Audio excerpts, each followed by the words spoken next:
Greetings and peace and love, everybody. My name is Ram Hotep, broadcasting on behalf of the number 13, SignsAstrology.com. I thank you for listening, and I thank you for watching. On this particular episode, I'm going to talk about good and evil. I'm going to talk about angels and demons, God and the devil, right and wrong. These are the things that I'm going to talk about on this particular video. And I'm doing this because there's a lot of different ways of thinking out there. We have a lot of different ideologies, a lot of different philosophies. Many people have a lot of different opinions. And when you get into the occult, you attract a lot of different people from different walks of life.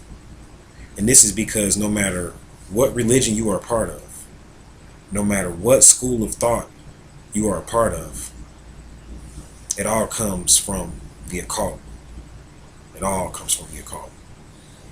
And if you really want to understand truth, if you really want to understand the way things work in the matrix, and if you really want to make your ascension into the next level, you're going to have to get initiated into the occult.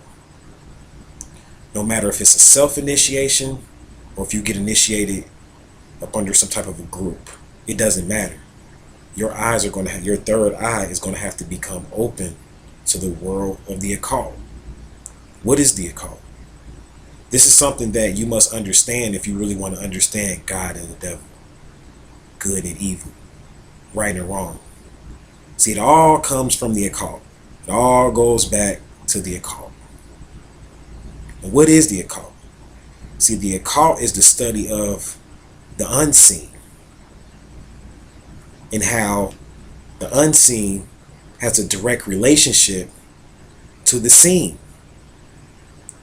But not only does the unseen have a direct relationship to the seen, the unseen controls the seen, the visible reality. So when you get into studying the occult, metaphysics, astrology, numerology, you are studying how the unseen reality affects and manipulates the seen. So you're going into the why, and you're going into the how. And in your journey, when you get initiated into the occult, you're going to be faced with demons. You're going to be faced with demons, your inner demons. And many people think that Ram Hotep worships demons. Ram Hotep doesn't worship a demon. We pay homage to every aspect of ourselves. We don't worship anything lesser than ourselves. And I know that a demon is essentially an extension of myself. What is a demon? You see, a demon can only function in a dark place. That's right, in a dark place. This is where demons live. And if you are to know and to meet your higher self, you are going to have to face countless foes called demons. And these demons act as gatekeepers and guards to block you from your hidden treasure. And your hidden treasure is what's needed for you to reach the eventual goal of meeting your higher self. You have to get various different aspects of your hidden treasure. So your hidden treasure is something about you, a jewel that's located in you that you don't know you have. And there's a demon blocking that. See, that's what has to be understood. And the only way to free yourself from this demon is to begin to know about it, to begin to remove the darkness. So you have to begin to study this demon. You have to begin to work with this demon so that you can remove this demon out of your life. And then you're going to be faced with another demon after that. So that's what the purpose of a demon is in your life. An angel is there to assist you. You see, but a demon is there to block you. It's a foe, it's a challenge. And it's very much a part of your being, just as much as that angel. So when you start talking about a person working with demonic type of entities, this is something that is necessary if you are to be an initiate into the occult. Because you're going to be faced with demons from the inside, and they're going to go and recruit people from the outside to challenge you. You see, any real live initiate into the occult knows that people are going to challenge you with words, and then it's going to eventually get physical. People are going to try to kill you, because the whole goal is that nobody in this matrix, no being in this matrix wants you to meet your higher self. And the reason why you get initiated into the occult and start working with demons and angels alike is because of the fact that you are on a journey to meet your higher self. And you know, to do that, you're going to have to go through countless foes, countless entities and people trying to block you from that. Blockers. So I have a group of people right now trying to put me on the side of evil versus good. And that's the next principle I want to talk about. Evil versus good, which is going to go into God and the devil. What is evil? What is the devil? If you notice, you look at the term devil, you see the evil. The evil. What is evil? See, I look at the words, and I break down the words. E, which is energy, and then the vil. And then the vil. So evil. So evil is simply something that is hidden and unknown. Anything that's unknown and hidden becomes evil because there's a potential threat there. So when you study evil, you're studying an energy veil. That's all it is an energy veil. That's what evil is. And in order for you to remove the fear that you have of that evil, you have to delve into and study the unknown and the unseen aspects of this potential threat or this evil. And you have to remove the veil, the energy veil. So you have to tap into the energy of this particular threat. That's real evil. Good. They say God is good. God is good, right? That's right. God is good, because really, essentially, to humans, now this is all from a human aspect. Good is anything that you know about. There's no threat. So it's good. It makes you feel good. So it's good. So when you start talking about good and evil, these are just words. This is what I'm trying to get you to see. These are just words that humans really don't understand at all. See, the real good and the real evil can only be found in the ancient texts. And that's what I'm going to go into now. You want to know what the real evil is and the real good? And I'm going to show you. And what you're going to find out is that what you consider good can be evil, and what you consider evil can be good. Now check this out. The concept of evil comes from the Galactic Federation of Light. It starts with the Galactic Federation of Light. And many of you heard me talk about this story, but I'm going to kind of tell it from a different angle. And how the beings were cast out of the Galactic Federation of Light. And these particular archonic entities were cast into the darkness, into the abyss, into the underworld. And these beings, over time, begin to build a world for themselves within the underworld. And we call these beings the ancient ones. Now, some people call these beings demons. Some people call these beings devils, evil ones. And it's a reason why they got that name. The reason why they got that name is because really, ultimately goes back to what actually happened. You got to study the history of it. And it's because they were cast out by the Galactic Federation of Light because they didn't agree with the rules. So therefore, they were considered demons, devils, bad people, bad guys. But check this out. Just watch this, though. So what happens is that these demons, this archonic energy, because it starts out as energy. See, this is the real war between good and evil. This is what this is. And it starts out as archonic energy. And this archonic energy was cast out.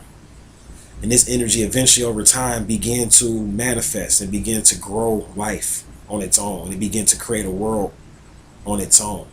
So when you talk about Satan being cast out of the heavens and into the earth represents the abyss, or the realms of the darkness, or the depths. And eventually beings came along with this world. First the world was cast out, and it began to grow and evolve, because evolution is really a defect. It's really a defect when you study evolution, because of the fact that it's a reverse process. Really, actually, is to go out. Evolution means to go out, and revolution means to come back or to go within. Anytime you go out of yourself or anything, this is a defect. And I'm bringing this up for a reason. So these beings were under the rules of evolution, which is a defect, and they began to evolve and grow a world that they ruled and controlled. And over time, they had this vast empire. I mean, you're talking about it like a demonic, so-called demonic empire full of just archonic energy that they control. No other beings were here to bother them. They could do as they wish and as they please. But then a twinge of light came in the midst. And you had a particular powerful archonic entity by the name of, they call him Marduk in the Enuma Elish. Now keep in mind, everything I'm talking about comes from the Enuma Elish. You can research all this stuff in the Enuma Elish. I'm just going to give you a broad version of this story. So an archonic entity by the name of Marduk decided that he didn't want to be up under the control of the darkness. He was very powerful. He was very archonic, but he wanted to know about his ancestors before the darkness ruled. So he was very inquisitive.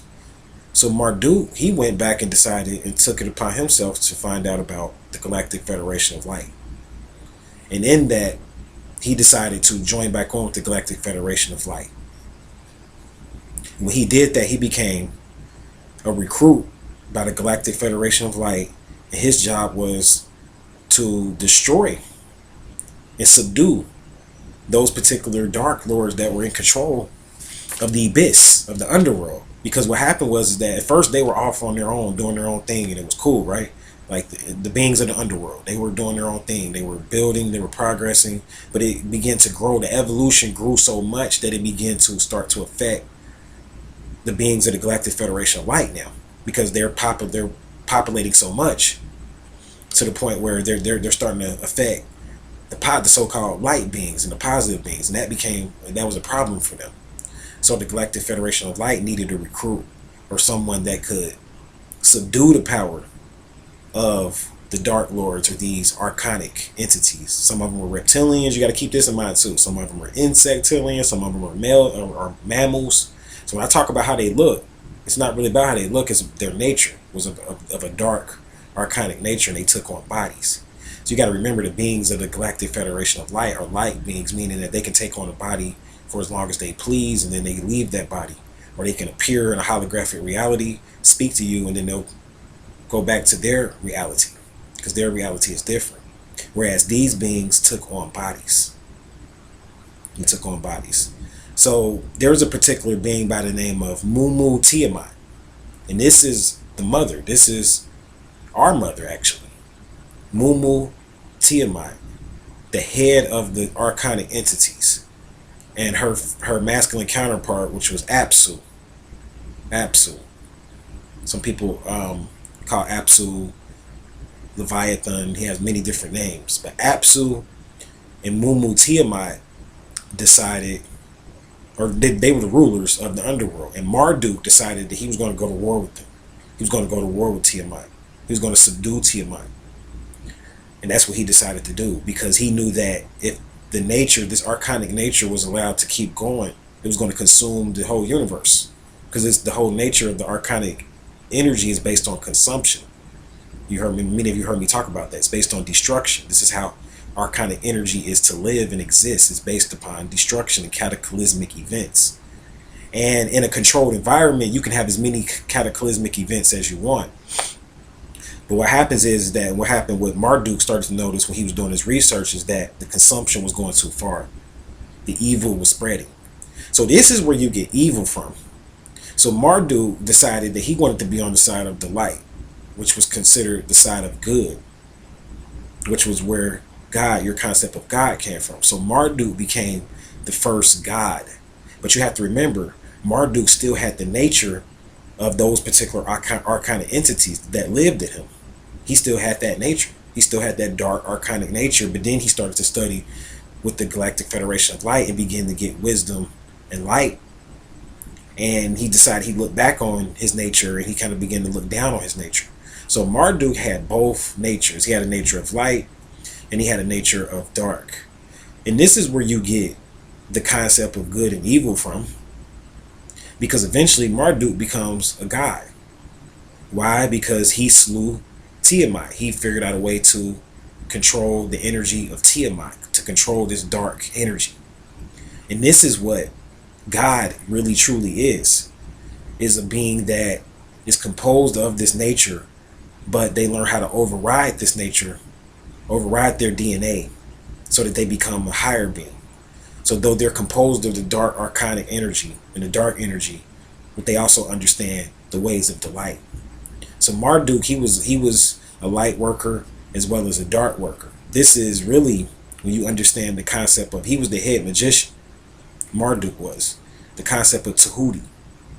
This is the same concept of Marduk as a magician, because he knew it was only magic, or what some people would call white magic, was going to be the only way to subdue and control the power of Tiamat, so that she wouldn't be able to grow and spread.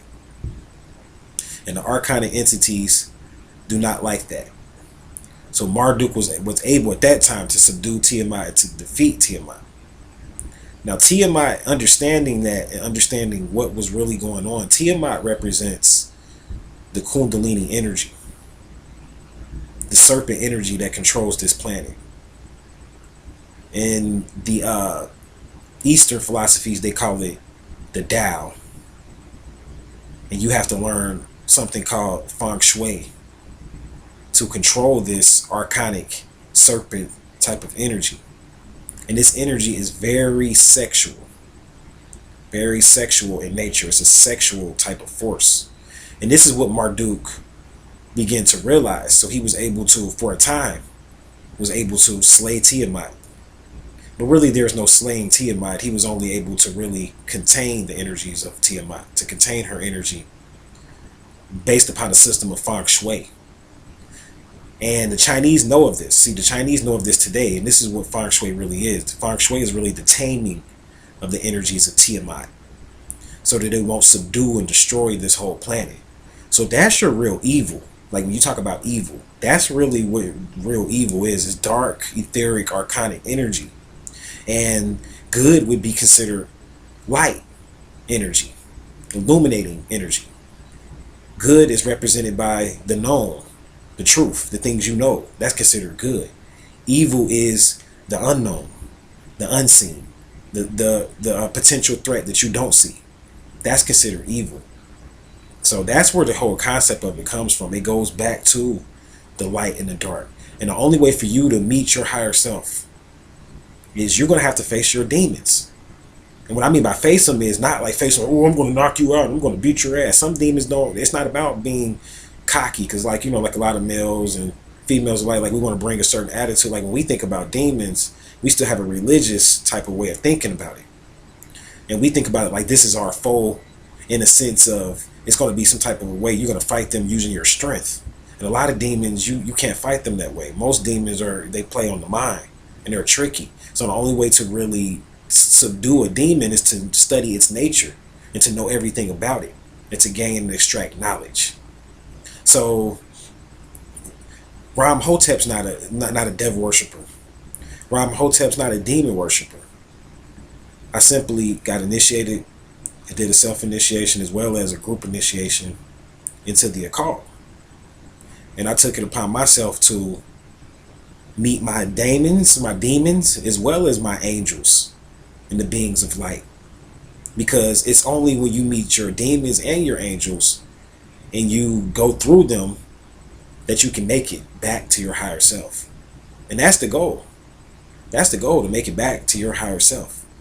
Some people's higher selves may be a being that was more so composed of archonic energy. Some people's higher selves may be a being that is more so composed of light energy.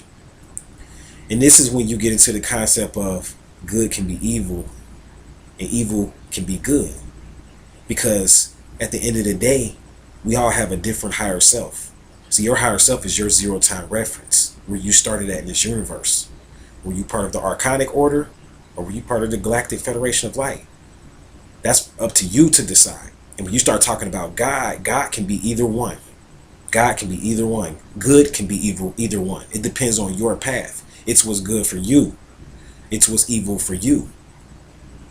So that's what good and evil really is. And really, there is no way for you to judge as to whether or not someone else is good or evil, because everybody ultimately is on the path of their higher self. So when you start to look around at other people on their path, you're only blinding yourself, because you have to walk your path.